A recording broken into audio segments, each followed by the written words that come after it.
Olá, amigos. Estamos hoje em Játiva, ao sul da província de Valência, um dos locais mais importantes do antigo reino de Valência. Foi aqui o berço da família dos papas Borgia. Aliás, começamos nossa caminhada hoje na Praça Papa Calixto III, onde de um lado temos o Hospital Real, este que estamos a observar agora, fundado no século XIII pelo rei Jaime I de Aragão, e na frente dele a igreja colegial Basílica de Santa Maria, local do batismo do Papa Calixto, e também onde antigamente havia uma mesquita e durante o período da Reconquista o rei Jaime I acabou a transformando em igreja.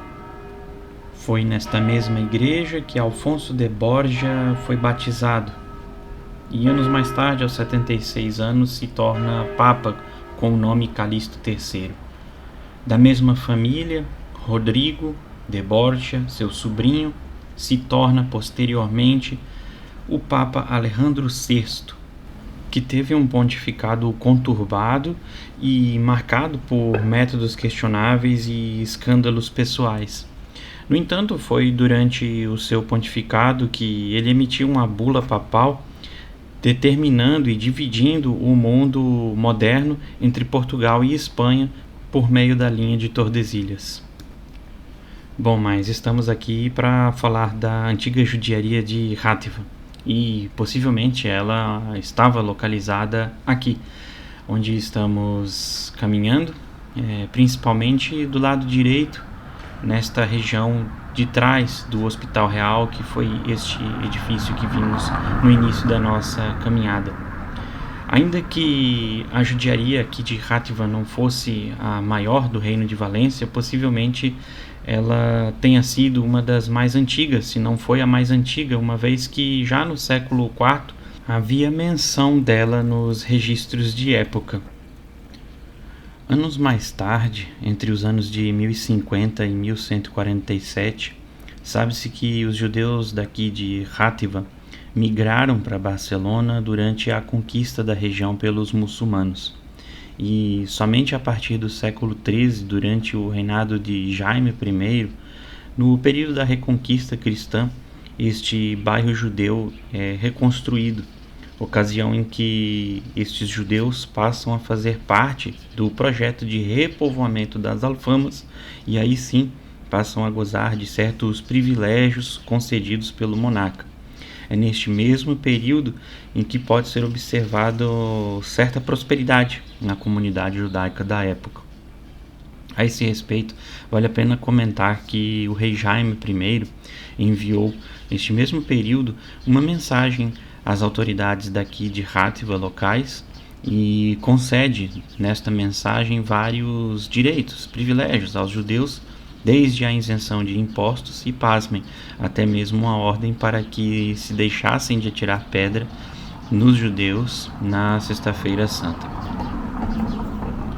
Bom, de acordo com as estimativas e o que se tem de registro desta época, 50 famílias judias viviam aqui. O pesquisador Hinojosa Montalvo comenta ademais que, por meio do livro de repartimento, uma espécie de documento histórico da época, durante o reinado de Jaime I, se pode conhecer, por meio deste livro, algumas das principais famílias judaicas aqui da cidade de Játiva e da judiaria. E neste documento há registros, inclusive, de doações de terrenos, casas e vinícolas a judeus, cujos nomes principais das famílias principais da época eram Abin Gamliel e Abin Latram. Amigos, nós estamos agora diante do que poderia ter sido a sinagoga de Játiva. Este é o convento de Santo Auguste e hoje é um conservatório de música, mas pode ser que tenha sido aqui a sinagoga da judiaria. Isso porque em 1941 uma parede de gesso desmoronou e com isso uma inscrição em hebraico do século XII ou do século XIV acabou aparecendo, que havia o dizer Jerusalém e ele alcançarão a solução. Exatamente aqui dentro desta igreja, deste convento.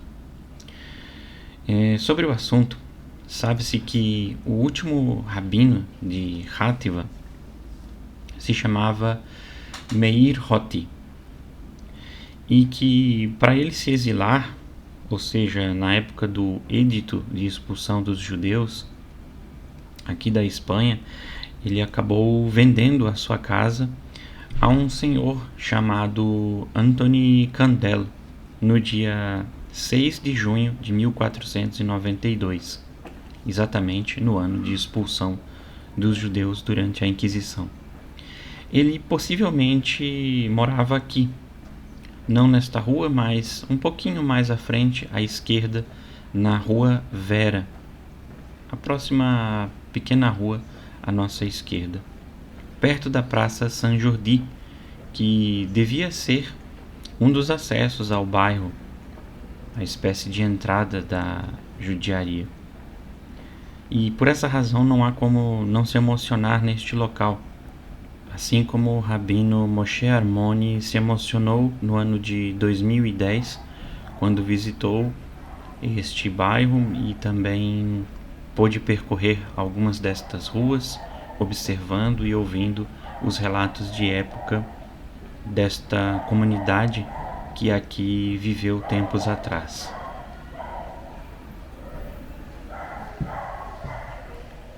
Bom, amigos, estamos no que poderia ser o limite do bairro judeu, na Rua Las Santas, saindo da Rua Las Santas, entrando na Rua Roca, que se transformará mais adiante na Rua Corretgeria e nos leva novamente à Praça Calixto III. Nesse caminho de retorno, nós podemos tentar perceber um pouco mais do que poderia ter sido essa judiaria em uma época tão diferente da nossa.